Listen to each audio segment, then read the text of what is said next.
নমস্কার বন্ধুরা, আমি চলে এসেছি পুষ্পাঞ্জলি। আজকে রান্নাঘরে তৈরি করতে যাব ভেন্ডির রেসিপি। যেই ভেন্ডিটা তৈরি করার জন্য আমি কচি কচি এবং পুরো সম্পূর্ণ টাটকা ভেন্ডি নিয়েছি। এই ভেন্ডির রেসিপি আমি আজকে তৈরি করবার জন্যে বেশি কিছু উপাদান লাগবে না, শুধু ভেন্ডি দিয়ে রেসিপিটা তৈরি করব। চলুন দেখি রেসিপিটা কীভাবে তৈরি করছি। এই ভেন্ডি রেসিপিটাও আজকে তৈরি করতে যাব, মানে পুরো ফ্রাই রেসিপি। এইভাবে এই ভেন্ডি যদি আপনারা তৈরি করেন তাহলে দেখবেন খুবই মুচমুচে হয় আর খেতেও খুবই দুর্দান্ত লাগে।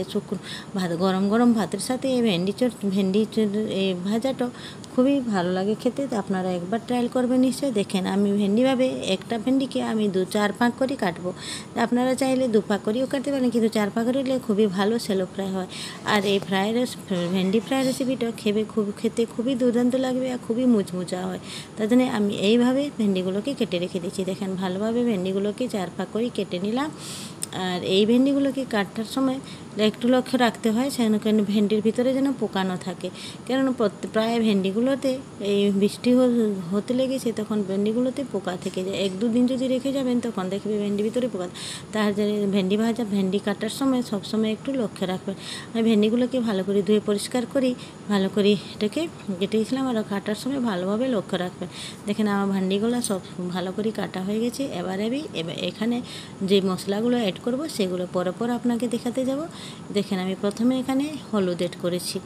এখানে হলুদ 1 চামচ মতন হলুদ অ্যাড করবো। যেখানে আমি 250 গ্রাম মতন ভেন্ডি আছে, তার জন্য আমি এখানে ভেন্ডিগুলোকে যখন আমি কেটেছি সেখানে মেপে আজকে কিনেছিলাম। তারপরে এখানে সামান্য হলুদ দিলাম, তারপরে সামান্য একটু পরিমাণ মতন লবণ দিলাম, 2 চামচ মতন লবণ দিয়ে দিয়েছি। তারপরে এখানে আমি অ্যাড করব একটু লঙ্কা গুঁড়ো। তো যে লঙ্কা গুঁড়োটা আমি ঘরে তৈরি করে রেখেছি সেই লঙ্কা গুঁড়ো 8 চামচ মতো লঙ্কা গুঁড়ো অ্যাড করে দেবো। বেশি ঝাল দেবো না, কারণ বাচ্চারা খেতে ভালোবাসে ভেন্ডি, তাই আমি এই ভেন্ডিতে বেশি লঙ্কা দিলাম না। আর আপনারা ওই স্বাদ মতন আমরা লঙ্কা দেবেন। তারপরে এখানে আমি সামান্য জিরে গুঁড়ো আর 1 চামচ জিরে গুঁড়ো অ্যাড করলাম, আর 1 চামচ ধনে গুঁড়ো।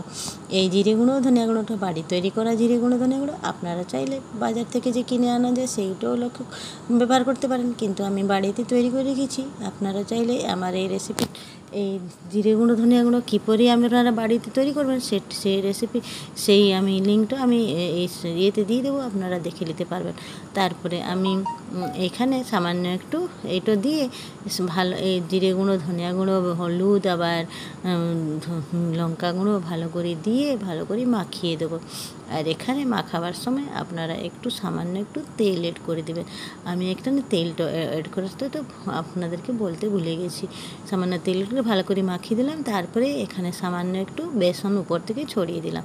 বেসনটা দিলাম এই জন্যে মাখাবার সময় সেটা ভালোভাবে শুকনো, আর তেলটা অ্যাড করে যেমন মশলাটা যেন ভেন্ডির গায়ে ভেদ করে যায়, তাহলে দেখবেন ভেন্ডি ভাজাটা খেতে খুবই সুস্বাদু হয়।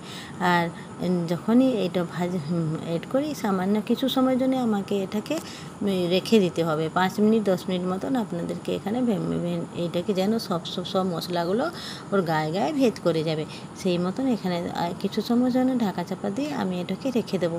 তারপরে আমি কড়াইতে তেলটা গরম করে দেবো। তা এখানে আমি ভালো করে মাখিয়ে নিলাম। দেখেন আমার বেসনগুলো ভালো করে মাখা হয়ে গেছে। এবার আমি এইটাকে ঢাকা দিয়ে রেখে দেবো। দেখেন ভালোভাবে মাখা হবার পর এটাকে আর লাড়াঘাটা না করি আমি কিছু সময়ের জন্য ঢাকা চাপা দিয়ে রেখে দিলাম। তারপরে আমি হাতটা ধুয়ে ভালোভাবে কড়াইতে তেলটা গরম করতে দিয়ে দিয়েছি। দেখেন আমার কড়াইটা গ্যাসটা চালিয়ে দিয়ে তেলটা গরম হয়ে গেছে। এবার আমি কড়াইটাতে তেলটা দিয়ে আমি সাথে এখানে আবার কিছুখানে সামান্য একটু জিরে ফোড়ন দিতে পারেন আপনারা, কিন্তু আমি এখানে কিছু ফোড়ন দিইনি। ডাইরেক্ট আমি তেলের উপরে ভেন্ডিটাকে অ্যাড করে দেবো। আপনারা চাইলে এখানে কিছু গোটা জিরে ফোড়ন দিতে পারেন। আমি তেলটা দিয়ে দেবো। দেখেন আমার কড়াইটা সম্পূর্ণভাবে গরম হয়ে গেছে। আমি এখানে তেল অ্যাড করে দেবো। তেল অ্যাড করে বেশি তেলও সামান্য একটু তেল দিতে হবে, কারণ এটাকে ফ্রাই করতে হবে।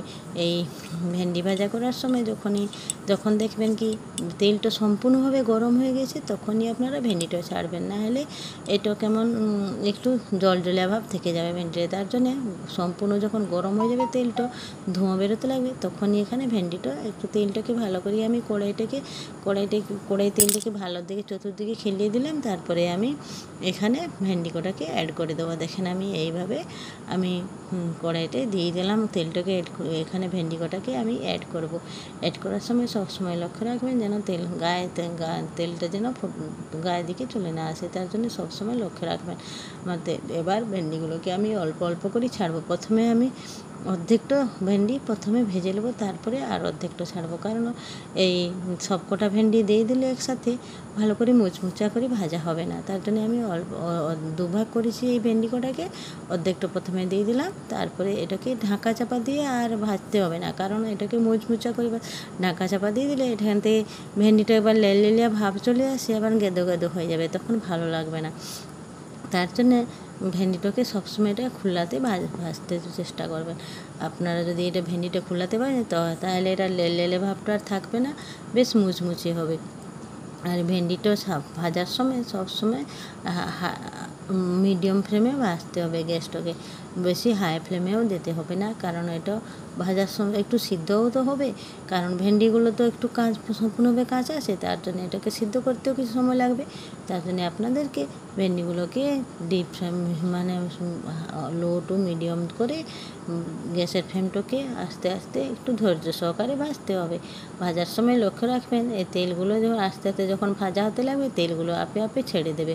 আর এখানে যেটুকু তেল বেঁচে আছে এটা আবার আমার যে আর একটু যে ভেন্ডিটা বেঁচে আছে সেটা আমার হয়ে যাবে এই তেলটাতে, আর আমাকে তেল এড করতে হবে না মনে হচ্ছে। দেখেন আমার ভেন্ডিগুলো সামান্য সেলো প্রায় হতে লেগেছে। এবার আমি এইগুলোকে দেখেন ভেন্ডিগুলো আমার সম্পূর্ণভাবে ফ্রাই হতে লেগেছে। এমনি খোলাভাবে যদি আপনারা ভেন্ডিটা ভাজেন তাহলে ও লেলে ভাবটা চলে যায়, আর এখানে জল আর থাকে না। যদি ঢাকা চাপা দিয়ে দেবেন তখন দেখবেন ভেন্ডি থেকে জল বেরোতে লাগবে, আর এটা সেই লিড উপরে যে জলগুলো থাকবে সেগুলো আবার ভেন্ডিতে পড়বে, নিয়ে আবার লেল ভাব চলে আসে। দেখুন আমার প্রথম ভেন্ডিটা বেশ সেলো ফ্রাই হয়ে গেছে। এবার আমি এটাকে একটা পাত্রতে তুলে রেখে দিলাম, নিয়ে যেটুকু তেল বেঁচে আছে এই তেলটাতে মনে হচ্ছে আর ভেন্ডি কটা ভাজা, কিন্তু আমি সামান্য আর একটু তেল এড করব। দেখেন এইভাবে যদি আপনারা মশলাটা মিশিয়ে একটু সামান্য তেল দিয়ে দিয়েছিলেন না, তার জন্য দেখছি মশলাটা গায়ে পুরো ভেদ করছে। আমি আর একটু সামান্য তেল এড করে দেবো, কারণ এইটুকু তেলে আমার হবে না, আর একটু তার জন্য একটু সামান্য তেল এড করি। আবার যেটুকু ভেন্ডি বেঁচে আছে সেটুকু সবকটা ভেন্ডি আমি এখানে ঢেলে দেবো। দেখেন আমার তেলটা গরম হয়ে গেছে, এবার আমি ভেন্ডি কটা আস্তে আস্তে ছেড়ে দেবো। এটাকেও আমি সেইভাবে প্রথমভাবে যেমন ভেজেছিলাম সেইভাবে সবকটা ভেন্ডি আমি ভেজে নেব। একসাথে সবকটা ঢেলে দিলাম। আর ভেন্ডি ভাজাগুলোকে ভাজার সময় সবসময় খেয়াল রাখতে হবে গ্যাসের ফ্লেমটা যেন লো করে থাকে, লো টু মিডিয়াম করা থাকে, যেন পুড়ে না যায়। আর কিংবা বেশি লো করা যাবে না, বেশি লো করে দিলে আবার ভেন্ডি থেকে জল বেরোতে লাগবে, আর এখান থেকে এটা লেলে ভাবটা চলে আসবে। তার সঙ্গে লো টু মিডিয়াম করেই রাখতে হবে সবসময়। আর ভেন্ডি ভাজার সময় একটা কথা সবসময় লক্ষ্য রাখবেন যেন এটা পুড়ে না যায়, বারবার এটাকে চালাতে থাকতে হবে।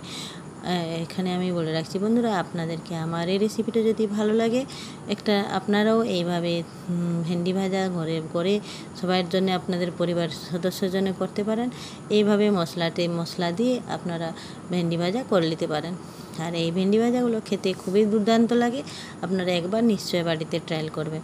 আর আমার এই রেসিপিটা যদি আপনাদেরকে ভালো লাগে তাহলে একটা লাইক দেবেন, চ্যানেলটিকে সাবস্ক্রাইব করবেন, আর আমার চ্যানেলের পাশে থাকবেন।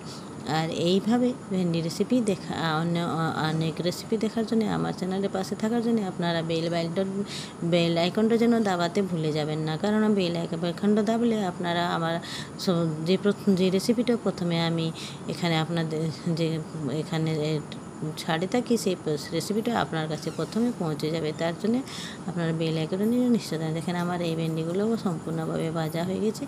এবার আমি ভেন্ডিগুলোকে সব তুলে দিয়ে রেখে দেবো।